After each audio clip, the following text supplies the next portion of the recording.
ओम शांति। आज 13 अगस्त 2024 के बाबा के अनमोल मधुर महावाक्य सुनेंगे। आज की मुरली में बाबा हम बच्चों को अपनी नई राजधानी याद दिला रहे हैं। बाबा कहे नई दुनिया में जाने के लिए तत्व भी पावन चाहिए। जब तत्व संपूर्ण पावन हो जाएंगे तब देवताएं इस धरा पर पैर रख सकेंगे। साथ ही साथ बाबा कहे ये नई राजधानी तुम्हें बाप से वरदान और वर्षे के रूप में प्राप्त होती है। वहां देवताएं कितने स्वीट होते हैं। साथ ही बाबा कहे वहां कैरेक्टर्स कितने ऊंचे थे, चरित्र कितना श्रेष्ठ था। दैवी चरित्र जिसके संस्कार अभी ही यहां धारण करते हैं। तो बाबा कहे तुम्हें उस नई राजधानी में जाने के लिए स्वयं को पुरुषार्थ करके ऐसा योग्य बनाना है। जितना जितना पुरुषार्थ करेंगे उतना श्रेष्ठ पद पाएंगे। अगर पुरुषार्थ नहीं तो प्राप्ति भी नहीं। बाबा कहे बच्चे सत्य बाबा है और इसलिए जितना आत्मा में सच्चाई को धारण करते जाएंगे तब ज्ञान की हर एक बात स्वयं में भी धारण होती जाएगी। क्योंकि तुम्हें सचखंड में जाना है, इसलिए दिल की सच्चाई बहुत आवश्यक है। सुनते हैं आज के बाबा के अनमोल मधुर महावाक्य। ओम शांति। मीठे बच्चे, योग द्वारा तत्व पावन बनाने की सेवा करो। तत्व को पावन बनाने की सेवा करो, क्योंकि जब तत्व पावन बनेंगे तब इस सृष्टि पर देवताएं पांव रखेंगे। आज की मुरली से प्रश्न है, तुम्हारी नई राजधानी में किसी भी प्रकार की अशांति नहीं हो सकती। क्यों? उत्तर है पहली बात, क्योंकि वह राजाई तुम्हें बाप द्वारा वर्षे में मिली हुई है। दूसरी बात, वरदाता बाप ने तुम बच्चों को अभी ही वरदान अर्थात वर्षा दे दिया है, जिस कारण वहां अशांति हो नहीं सकती। तुम बाप का बनते हो तो सारा वर्षा ले लेते हो। नई राजधानी आखिर बाप ने हमें वर्षे में दिया है, तो वह बाप द्वारा स्थापन की हुई राजधानी, उसमें कभी अशांति हो ही नहीं सकती है। ओम शांति। बच्चे तो जानते हैं, जिसके हम बच्चे हैं उनको सच्चा साहब भी कहते हैं। इसलिए आजकल तुम बच्चों को साहिबजादा भी कहते हैं। हम कौन है? साहिबजादे हैं। सच के ऊपर भी एक पौड़ी है, सच खाना, सच पहनना। भले मनुष्य की बनाई हुई है, परंतु ये बाप बैठ समझाते हैं। सच खाना, सच पहनना किसको कहा जाता है? बच्चे जानते हैं ऊंचे ते ऊंचा बाप ही है, जिसकी बहुत महिमा है, जिसको रचयिता भी कहते हैं। पहले पहले है बच्चों की रचना। बाप के बच्चे हैं ना। सब आत्माएं बाप के साथ रहती है। उनको कहा जाता है बाप का घर, स्वीट होम। यह कोई होम नहीं है। ये दुनिया कोई हमारा घर नहीं है, होम नहीं है। बच्चों को मालूम है वह हमारा स्वीटेस्ट बाप है। स्वीट होम है शांति धाम। फिर सतयुग भी स्वीट होम है, क्योंकि वहां हर घर में शांति रहती है। यहाँ घर में लौकिक माँ बाप के पास भी अशांति है, तो दुनिया में भी अशांति है। वहां तो घर में भी शांति, तो सारी दुनिया में भी शांति रहती है। सतयुग को नई छोटी दुनिया कहेंगे। ये पुरानी कितनी बड़ी दुनिया है। सतयुग में सुख शांति है, कोई हंगामे की बात नहीं, क्योंकि बेहद के बाप से शांति का वर्षा मिला हुआ है। गुरु गोसाई आशीर्वाद देते हैं, पुत्रवान भव, आयुष्यवान भव। ये कोई नई आशीर्वाद नहीं देते हैं, बाप से तो ऑटोमेटिकली वर्षा मिलता है। अब बाप ने तुम बच्चों को स्मृति दिलाई है। जिस पारलौकिक बाप को भक्ति मार्ग में सभी धर्म वाले याद करते हैं, जब दुख की दुनिया होती है, यह है ही पतित पुरानी दुनिया। नई दुनिया में सुख होता है, अशांति का नाम नहीं, वहां सुख और शांति है। अभी तुम बच्चों को तो पवित्र गुणवान बनना है। नहीं राजधानी में जाना है तो कैसे जाना है, तो पवित्र गुणवान बनना है, नहीं तो बहुत सजाएं खानी पड़ेगी। बाप के साथ साथ धर्मराज भी है, हिसाब किताब चुकतू कराने वाला। ट्रिब्यूनल बैठती है ना, पापों की सजाएं तो जरूर मिलनी है। जो अच्छी रीति मेहनत करते हैं वह थोड़ी सजाएं खाएंगे, पाप की सजा मिलती है, जिसको कर्म भोग कहा जाता है, तो यहां ही भोगना पड़ता है। यह तो रावण का पराय राज्य है, इसमें अपार दुख है। राम राज्य में अपार सुख होते हैं। तुम समझाते तो बहुतों को हो, बाबा कहे तुम समझाते तो बहुतों को हो, फिर कोई झट समझ जाते हैं और कोई देर से समझते हैं। कम समझते हैं तो समझो इसने भक्ति देरी से की है। अगर समझ में नहीं आता है तो इसका मतलब इसने भक्ति भी देरी से की है। जिसने शुरू से भक्ति की है वह ज्ञान को भी जल्दी समझ लेंगे, क्योंकि उनको आगे नंबर में जाना है। तुम जानते हो हम आत्मा स्वीट होम से यहाँ आई है। साइलेंस मूवी टॉकी है ना, बच्चे ध्यान में जाते हैं तो सुनाते हैं कि वहां मूवी चलती है। संदेशी बच्चियां जब वतन से आती तो बाबा को सुनाते वहां तो मूवी चलती है। उनका कोई ज्ञान मार्ग से ताल्लुक नहीं है। मुख्य बात है अपने को आत्मा समझ बाप को याद करो, बस और कोई बात नहीं। बाप निराकार, बच्चे भी यानी आत्मा भी इस शरीर में निराकार है और कोई बात ही नहीं उठती। आत्मा का लव तो एक परमपिता परमात्मा के साथ ही है। शरीर तो सब पतित है, तो पतित शरीर से लव हो न सके। आत्मा भल पावन बन जाती है, परंतु शरीर तो पतित है। पतित दुनिया में शरीर पावन बनता ही नहीं। आत्मा को तो पावन यहां बनना है, तब इन पुराने शरीरों का विनाश होगा। आत्मा तो अविनाशी है। आत्मा का काम है बेहद के बाप को याद कर पावन बनना। आत्मा पवित्र है तो शरीर भी पवित्र चाहिए, वह मिलेगा नई दुनिया में। आत्मा भल पावन बन जाए। आत्मा को एक परमपिता परमात्मा के साथ ही योग लगाना है। बस इस पतित शरीर को तो टच भी नहीं करना है। ये आत्माओं से बाप बात करते हैं, समझने की बातें है ना। सतयुग से लेकर कलयुग तक शरीरों के साथ लटके हो। बाबा कहे सतयुग से लेकर कलयुग तक शरीरों के साथ लटके हो, इसलिए तो देहभान भी इतना है।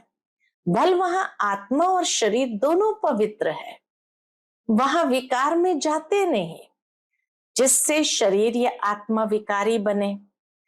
वल्भाचारी भी होते हैं। एक ऐसा संप्रदाय है वल्भाचारी संप्रदाय, टच करने नहीं देते।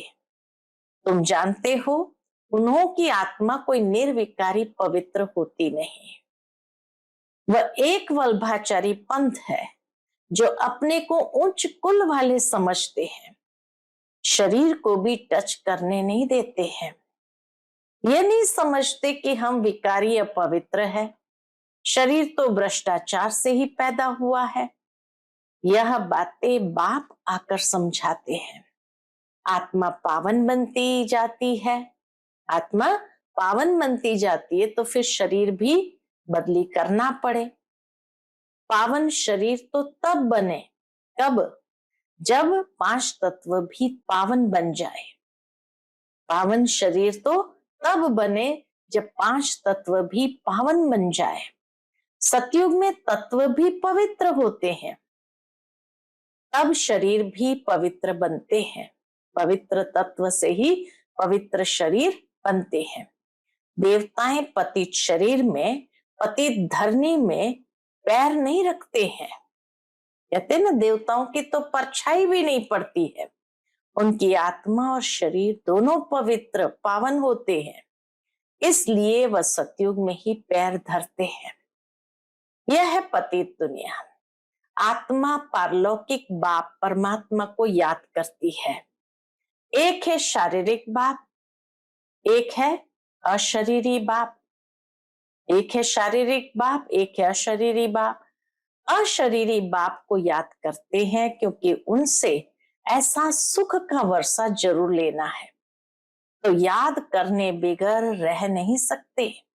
भले इस समय तमो प्रधान बने हैं तो भी उस बाप को जरूर याद करते हैं, परंतु यह फिर उल्टी शिक्षा मिलती है कि ईश्वर सर्वव्यापी है।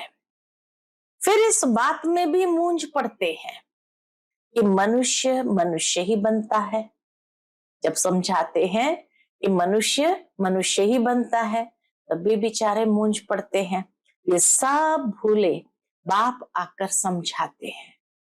कौन सी भूले भक्ति मार्ग में हम सभी ने की, एक एक बात को बाबा आकर स्पष्ट समझाते हैं। बाप एक ही मन मना भाव का मंत्र देते हैं, उनका भी अर्थ चाहिए। अपने को आत्मा समझ बाप को याद करो, बस यही धुन लगी रहे जिससे तुम पावन बन सकेंगे। देवताएं पवित्र है, अब बाप आकर फिर से ऐसा पवित्र बनाते हैं। सामने एम ऑब्जेक्ट रख देते हैं। जो बुत यानी मूर्ति बनाने वाले होते हैं, जो लोग मूर्ति बनाने वाले होते हैं, मनुष्य की सूरत देख झट उनका बुत बना देते हैं, यानी ऐसी मूर्ति बना देते हैं जैसे कि वह जीता जागता सामने बैठा है। वह तो जड़ बुत हो जाते हैं। यहाँ बाप तुमको कहते हैं, तुमको ऐसा चैतन्य लक्ष्मी नारायण बनना है। कैसे बनेंगे? बाबा कहे ऐसा लक्ष्मी नारायण बनना है तो कैसे बनेंगे? मनुष्य से देवता तुम इस पढ़ाई और प्यूरिटी से बनेंगे। यह स्कूल है ही मनुष्य से देवता बनने की। यह जो भूत आदि बनाते हैं, मूर्ति आदि बनाते हैं, उसको आर्ट कहा जाता है। हू बहू वही शक्ल आदि बनाते हैं, इसमें हू बहू की तो बात ही नहीं। यह तो जड़ चित्र है, वहां तो तुम नेचुरल चैतन्य बनेंगे ना। देवताएं नेचुरल चैतन्य ब्यूटी वाले होंगे। 5 तत्व का चैतन्य शरीर होगा। कितना सुंदर पावन तत्वों का पावन शरीर होगा। यह तो जड़ चित्र है, मनुष्य का बनाया हुआ है। लक्ष्मी नारायण का चित्र बल है, लेकिन है तो मनुष्य का बनाया हुआ, तो इसलिए वो जो दिव्यता है वो उसमें ला नहीं सकते। हू बहू तो हो न सके, क्योंकि देवताओं का फोटो तो निकल न सके। ध्यान में भल साक्षात्कार करते हैं, परंतु फोटो निकल ना सके। कहेंगे हमने ऐसा दीदार किया। चित्र तो न खुद न कोई और बना सके। खुद ऐसा तब बनेंगे जब बाप से नॉलेज लेकर पूरी करेंगे, तब हू बहू कल्प पहले मिसल बनेंगे। ये कैसा कुदरती वंडरफुल ड्रामा है। बाप बैठ ये कुदरती बातें समझाते हैं। मनुष्य को तो यह बातें ख्याल में भी नहीं रहती है। उन्हों के आगे जाकर माथा टेकते हैं। समझते हैं ये राज्य करके गए हैं, परंतु कब ये पता नहीं है। फिर कब आएंगे, वह क्या करेंगे, कुछ पता नहीं। तुम जानते हो सूर्यवंशी चंद्रवंशी जो होकर गए हैं वह हूबहू फिर से बनेंगे जरूर। जो होकर गए हैं वह हूबहू फिर से बनेंगे जरूर। कैसे? इस नॉलेज से। वंडर है ना। तो अब आप समझाते हैं ऐसा पुरुषार्थ करने से तुम 100 देवता बनेंगे। एक्टिविटी वही चलेगी जो सत्युग त्रेता में चली है, वही चलेगी। कितना वंडरफुल ज्ञान है। ये बुद्धि में ठहरे भी तब, बाबा कहे ये बुद्धि में ठहरे भी तब जब दिल की सफाई हो। जितना दिल की सच्चाई सफाई है उतना बाबा का इतना उच्च ज्ञान बुद्धि में ठहर सकता है। इसीलिए कहते हैं इस ज्ञान को बुद्धि में रखने के लिए बुद्धि रूपी बर्तन कैसा चाहिए? सोने का बर्तन चाहिए। तो ये बुद्धि में ठहरे भी तब जब दिल की सफाई हो। सबकी बुद्धि में ये बातें ठहर न सके।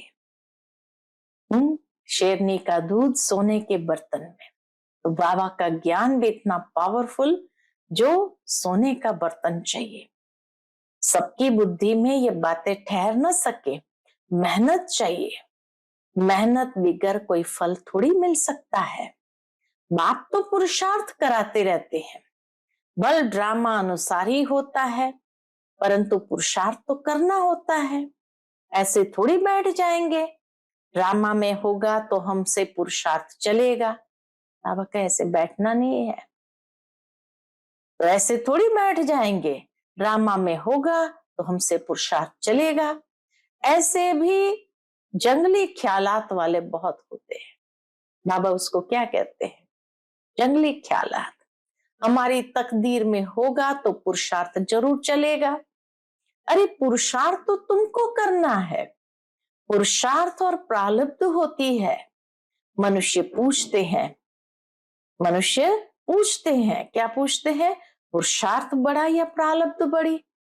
अब बड़ी तो प्रारब्ध होती है, परंतु पुरुषार्थ को बड़ा रखा जाता है जिससे प्रारब्ध बनती है।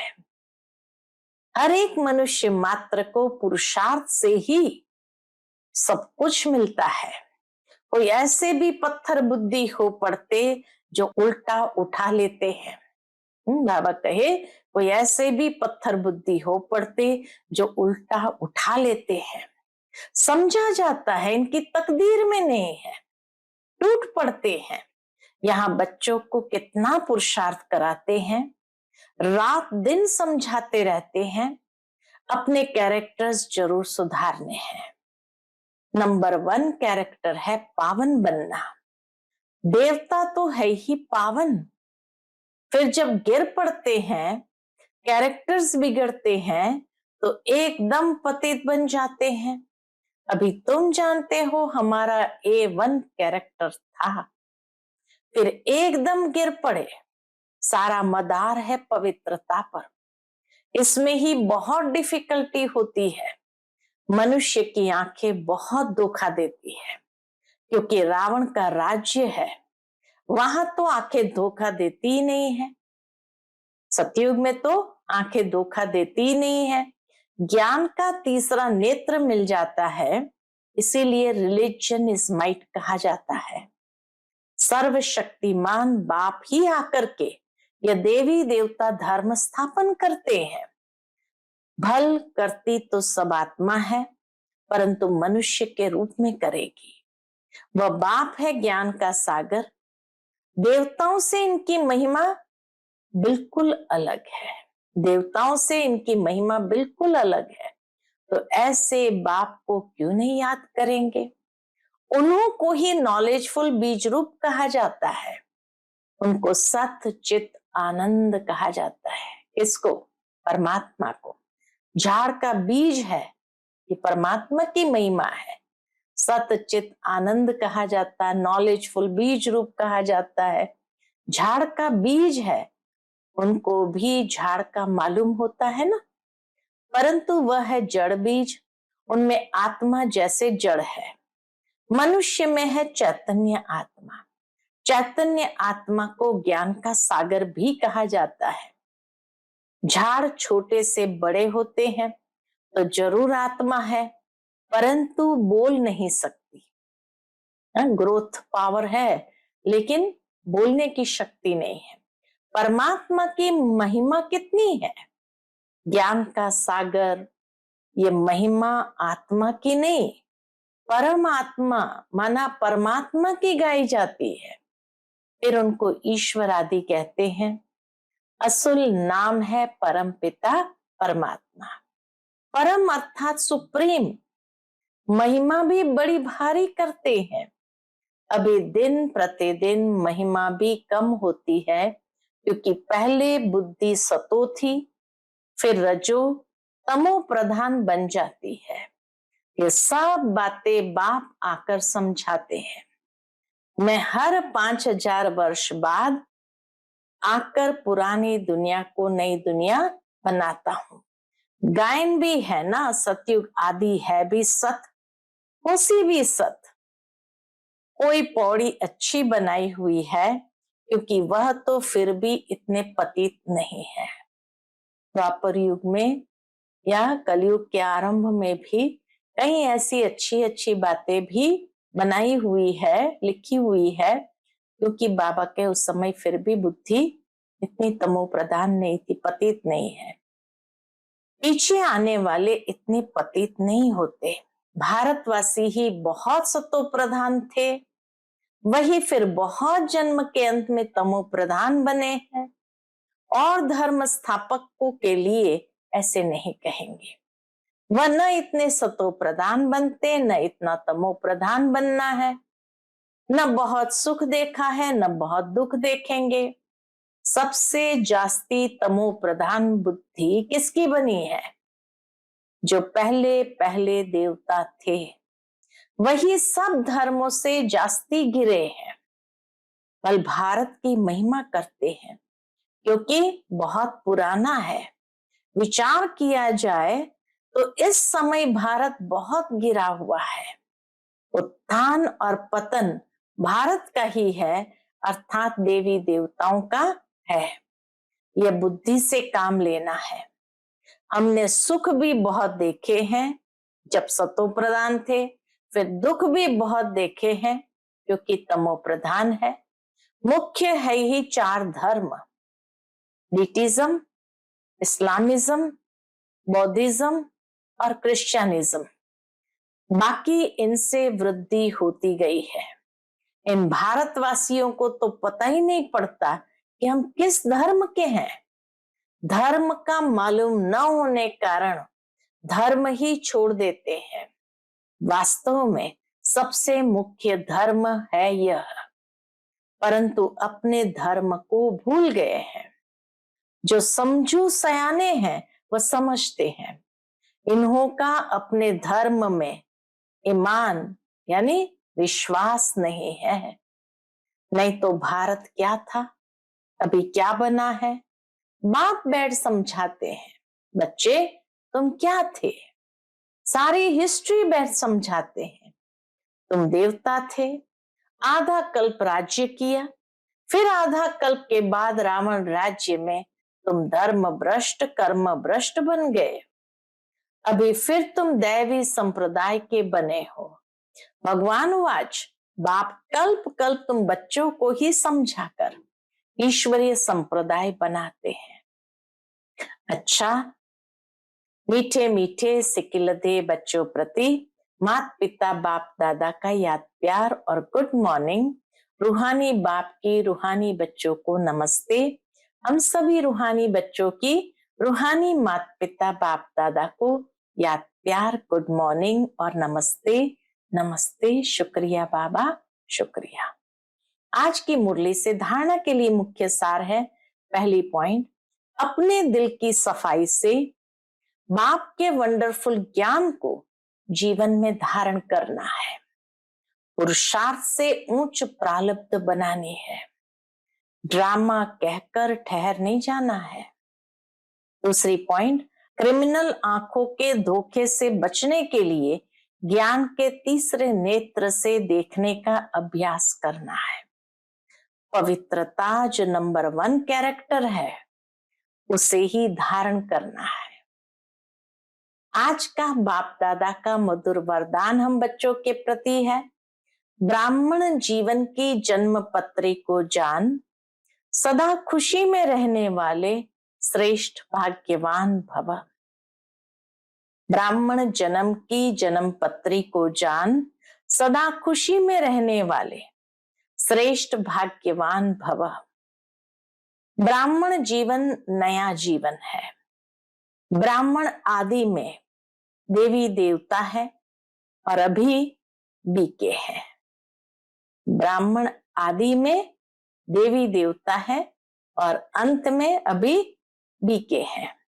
ब्राह्मणों की जन्म पत्री में तीनों ही काल अच्छे से अच्छा है, जो हुआ वह भी अच्छा, और जो हो रहा है वो भी अच्छा, और जो होने वाला है वो बहुत बहुत अच्छा।